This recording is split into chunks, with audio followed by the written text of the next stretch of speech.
Welcome back to Sumo 101 Deep Dive from Tokyo.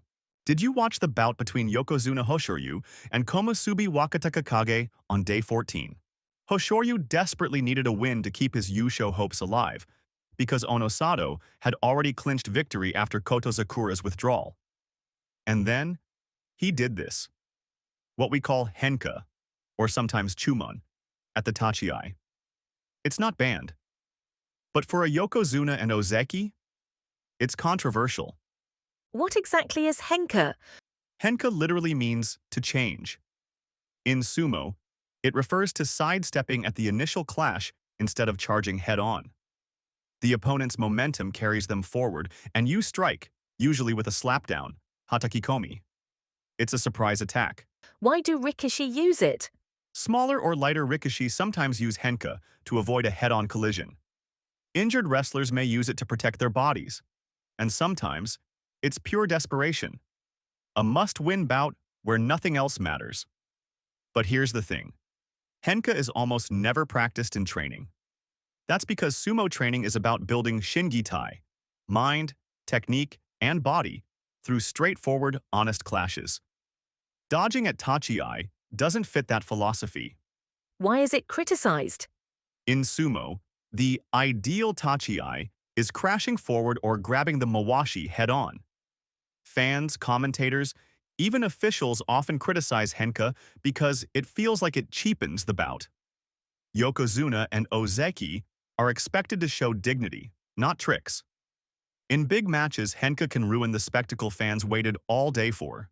Famous Henka controversies. One of the most unforgettable Henka moments happened at the 2016 Haru Basho in Osaka, Senshiraku, on day 15.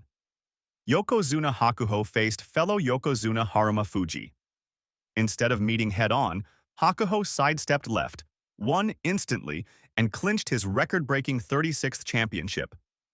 But the reaction was fierce. Instead of cheers, the arena was filled with boos and angry shouts. Is that all? Go back to Mongolia.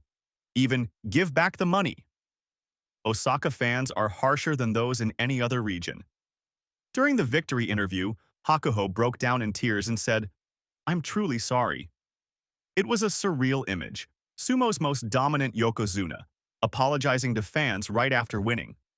And it showed just how deeply Henka can divide opinion, especially at the very top of the sport. And now, Hoshōryū in 2025 against Wakatakakage. Another example that sparked debate all over social media. The crowd sighed in disappointment, and even Wakatakakage could only show a wry smile afterward. Is Henka wrong? Here's the paradox. By the rulebook, totally fine. By tradition, it's frowned upon, especially for Yokozuna.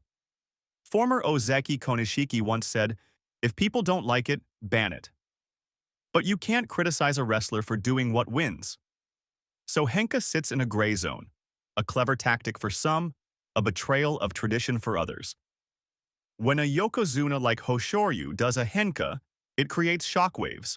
Some say it shows weakness, others say it shows guts, the will to do whatever it takes to win. So what do you think?